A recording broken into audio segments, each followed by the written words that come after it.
Welcome to another episode of the Full 12. We're here at the Full 12 Lounge. We got Miles and Julian in the house. What's going on? What's going on? Bringing you some content close to the holidays. We just got past Thanksgiving. Yes, sir. It's about to be Christmas in a couple weeks. And we got to talk about that upcoming fight. What we got going, y'all? Hey, man, before we even get into that upcoming fight, let's recap real quick, man. This past weekend, we had Mike Tyson versus Roy Jones Jr., Jake Paul versus Nate Robinson. Oh, you know, I feel like we got our money's worth. It was a very entertaining card. You know, we got what very, we expected, very. man. We saw a 54-year-old legend and we saw a 51-year-old legend in the ring do their thing. It was a treat for me. I've never seen Mike Tyson fight, so... Yeah. What did I ask for? That was comedy, brother. I ain't gonna lie. You seen yeah. It was like two uncles getting in that ring and they was slugging it out. They man. pushed It was. They did. I seen Roy was breathing for dear life at the end, man. I mean, every round, I was like, brother, you gotta get it together, man. Snoop was like, "This is like seeing both my uncles fight at the barbecue." Hey, shout out to Snoop Dogg for making that entertaining. Great for commentating by Snoop and the other man. gentleman that was with him. I don't know his name, but they were both great. Or there's 3 or 4 guys. I think there. it was like four of them on the panel. They all was good for that take, man. I really enjoyed myself watching that. And you guys got to remember, man, that fight was a lot better than a lot of other fights we watched.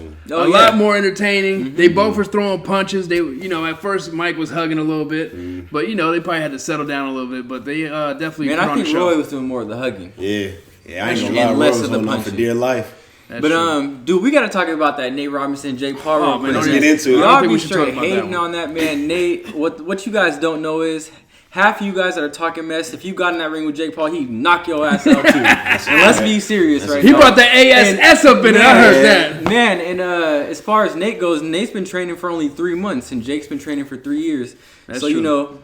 if you got in the ring with Nate, he'd probably whoop you too. You know, all respect to Nate Robinson some stepping in experience. that ring, man. All respect to him, but you know what? Seeing him hit the canvas like that did something to my spirit, man. Yeah, that was a little rough. It looked like out of a Martin episode, man. We got knocked out, man. It was rough. It was rough to see. I'm not surprised it happened though. Jake, he has a little bit more experience than Nate. Yeah, I mean, a lot more Most experience. definitely, 3 most years. This is his 3rd fight now. You know, it was a nice knockout. It was. Good. It was a good shot by him. But a couple shots by him. You could tell Nate was taking it to the streets, though. Yeah, man. He was trying to wrap up and grab him and throw him to the ground. He was a little bit too anxious. Yeah. He didn't have that patience like Jake had. It was nervous energy because when you never been in that ring, you on the spotlight and millions of people watching, and it's your first time doing it. I couldn't expect that. Yeah, we got to give props out to both of them though for getting in that ring because Definitely. that's not an easy thing. That's for sure. And it shows you guys there also that boxing is not something you could just jump right into and think. It's not playing football, basketball, golf. Even golf is tough too, or any other sport. Boxing is something that's you're born into that. And you get a few guys that's able to get into it and be able to succeed off doing it. But that's super rare. Right. Yeah. And Jake Paul, hey, you got to give it up to him. He's not one of the best boxers that you would see, but he definitely have some skills. He's displayed a little bit of skill. Yeah, he know a little something. He's taking it seriously and he's developed a little bit of skill. Yeah. I mean, nothing crazy. Right. And you can't put him in a ring with somebody that's got 15, 20 fights because, what happened to Nate might happen to Jake. There's levels to it, man. So, Mr. Exactly. There's levels to this. So, Mr. Paul, don't get too don't get hyped with that knockout because, you did fight somebody that was completely inexperienced. And that's that's Nate Robinson's bad, man. He made a mistake by getting into something like this. He called him out. Nate called him out. Yeah, got what he asked for. Yeah, he got what he asked for, man. Unfortunately. But thank goodness he's all right. Yeah. Yep. Hey, guess what? Yesterday's news is in the past. Right. As you know, we live in a world that moves so fast. Today's news is today's news. Which is what? Man. The Errol, Spence, and Danny Garcia show.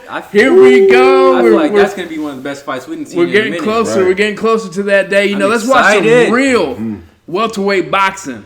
Some top level welterweight boxing. Some top level boxing. We're not watching 50-year-olds fight. No disrespect to those guys. Yeah. We're not watching a YouTuber fight or a basketball player fight.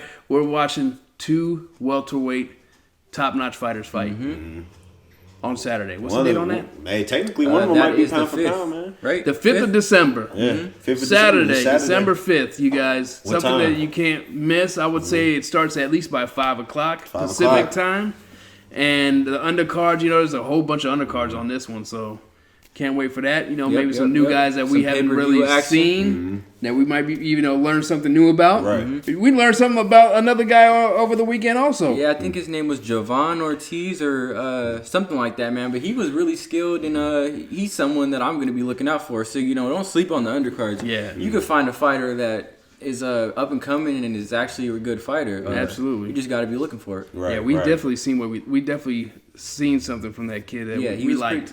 I liked his style, man, for sure. He's 135 too, and that's a good division right now. That's good division. That's one of the top divisions. I feel like it's welterweight and then 135, the most exciting divisions right now. And that's a good weight class for somebody to start off at too. Mm-hmm. Yeah, so I think that's a good thing. We're gonna have to keep a nice eye on that guy. I think he's only a close eye on that 23 guy. or 24 too. Yeah.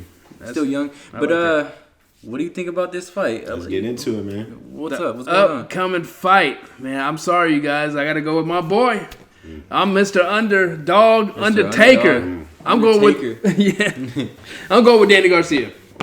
For what? Danny Garcia's gonna win this fight, and Danny Garcia's dad's gonna win the other fight too. In trash talking, I think he won that fight too. Hey man, you can talk as much as you want, but Danny Garcia better come ready because Spence is coming for that kill on Saturday. Man. He's definitely coming for the kill. But I think my boy Danny's gonna be ready for it. He's got a new game plan. He's hungry. He's on he's got 2 losses on his record on what? 2 guys that were in the top 5 in the division. He has no time. Has no time to lose this fight. Yeah, if Danny Garcia loses this fight, where does he go next?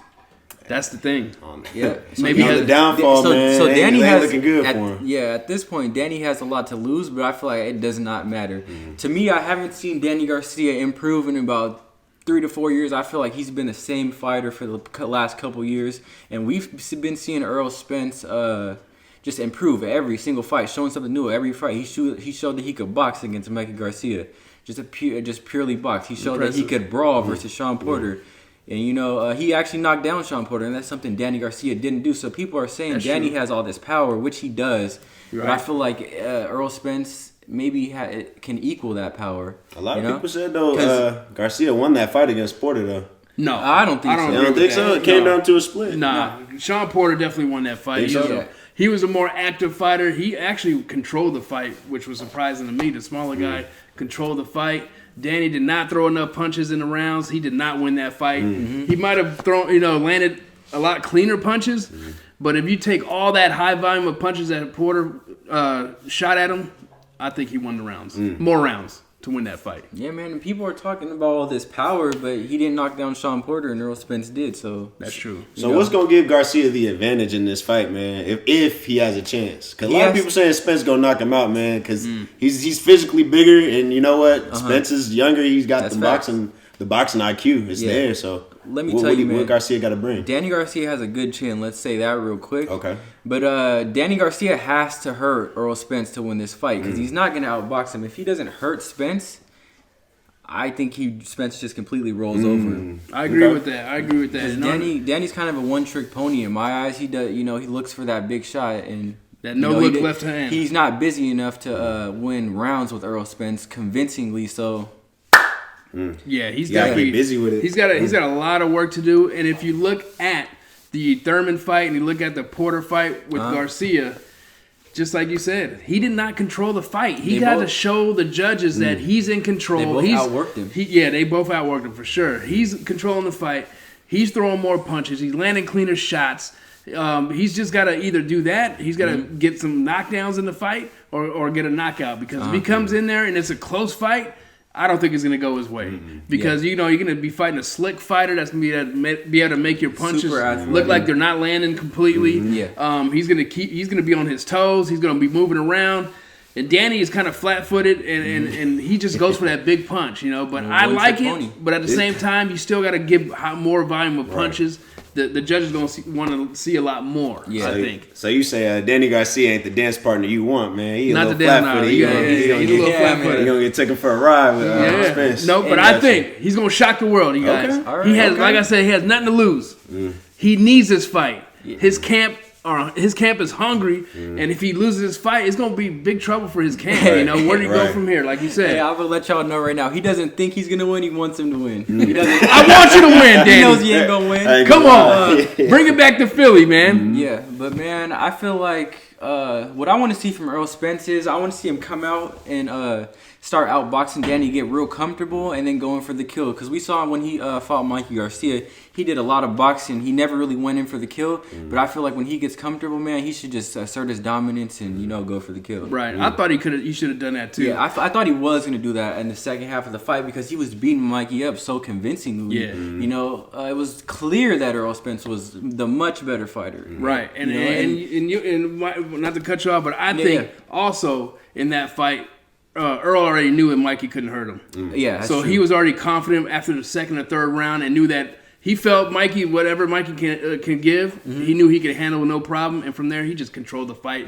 Didn't even think, he knew he didn't even have to go for the knockout. He just knew he could just pound him and wear him down as the fight went on. And as you guys seen, he didn't really go for the knockout. Yeah, he just tagged him the whole fight with clean shots. And he walked right through Mikey Garcia's offense. Man, he looked like he could have went to a party after that fight. Definitely. Yeah, hey, man, but is this the case here? If he got the chance to knock Garcia out, do you think he's going to take it? He's going to have chances to knock Garcia out. Yeah, I hope he does. But, we got to remember, Garcia does have some good power, too. Yeah. So you say he got a chin, too. Yeah, he has a chin. He got a chin. His defense is not the best.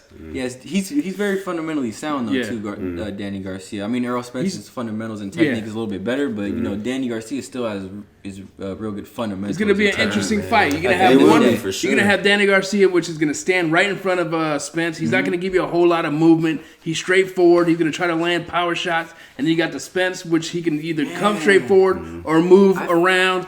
I mean, which Spence are we going to get? I feel like that's the style that eats Danny up right there. Straightforward. Spence's style is the type of style that eats Danny up because he could do so many different things. He could box around you. He's slick. He could counter punch. He could do everything pretty much. He's a pretty complete fighter. Sound like he's the pound for pound, man. But Porter kind of exposed Spence too, though, in that fight. That's not Porter was able to land a lot of shots on Spence. It is, but that's not Danny's style, though. And I can't see Danny fighting like that because at the end of the day, Sean Porter, he's also a much superior athlete than Danny. That's why I also feel like he beat Danny. And he's the most superior athlete. He's more athletic than Spence too. Yeah, I'll give you that. That goes a long way. So you got to remember, Spence ain't gonna be able to move the way Porter did against Danny Garcia because Spence is a bigger guy. He's a bigger target. Porter's a smaller guy. He's real. He's how you say that word? Shifty. Crafty, shifty. He moves in and out. Spence doesn't move that way. He moves in a very unorthodox way, though, and no one really fights like that. That we, right now at least. And then Spence, Spence can leave himself open. Right. He can leave himself open. Fundamentals are really doing all that moving and stuff. Right. But the real question is, man, if Spence wins this fight, is he going to call out Crawford? That's what people want to know, man. It's either Crawford. You got to fight him. That's the only fight I want to see is Crawford. It has to happen. I feel like it's if they would both fight each other, it's just the promotion companies. Top Rank can't make a fight happen. They got to make it happen. They can't do it. But people are tired of these guys chasing Pacquiao. Why are they chasing Pacquiao? Because it's a money draw and he has a belt. That's not good enough, man. People want to see the best fight the best. I would rather see Terrence Crawford. We don't want to see Terrence Crawford fight Pacquiao. We don't want to see Spence fight Pacquiao. If Spence wins this fight, it's got to be Crawford. But here's the thing, though. If Terrence or Spence have the opportunity to fight Pacquiao over each other, they're going to pick Pacquiao. 100%. Just strictly off the money. Yeah, strictly got to be for the money. Because Terrence was already supposed to fight Pacquiao. But Pacquiao ain't no slouch either. But I mean, you find a guy who's out of his prime. I feel like he destroys it. I feel like Spence and Crawford destroys Pacquiao. Think so? Yeah. All right.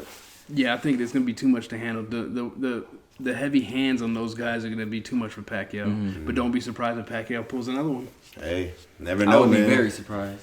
Hey. I would not be surprised. Pac-Man. He did it to Thurman.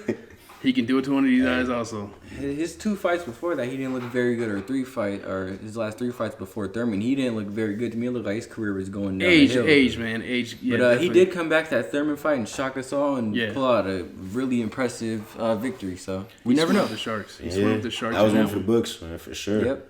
But overall fight predictions, man. What y'all got? How many rounds? I can't really say what rounds it's going to be or if it's going to be a knockout, but I know Errol Spence is going to convincingly win. Okay. Danny Garcia, 11th round stoppage. All right. Okay. Errol Spence, the full 12, man. Okay. Full 12. All right. You guys heard our predictions here. You guys hit that like, subscribe button. Let us know what you want to see in the future. Drop them comments. Go follow us on Instagram at _the full 12 _. And are we going live? Here, y'all. Oh yeah, we're going live. Are we going live? December 5th. We're going live around 5 p.m. 4 to 5 p.m. Pacific time. So be there. Check us out, man. Check us out. out. Be square. Hey, if you ain't there, you're gonna miss out, man. That's a fact. So Facts. Peace. Peace.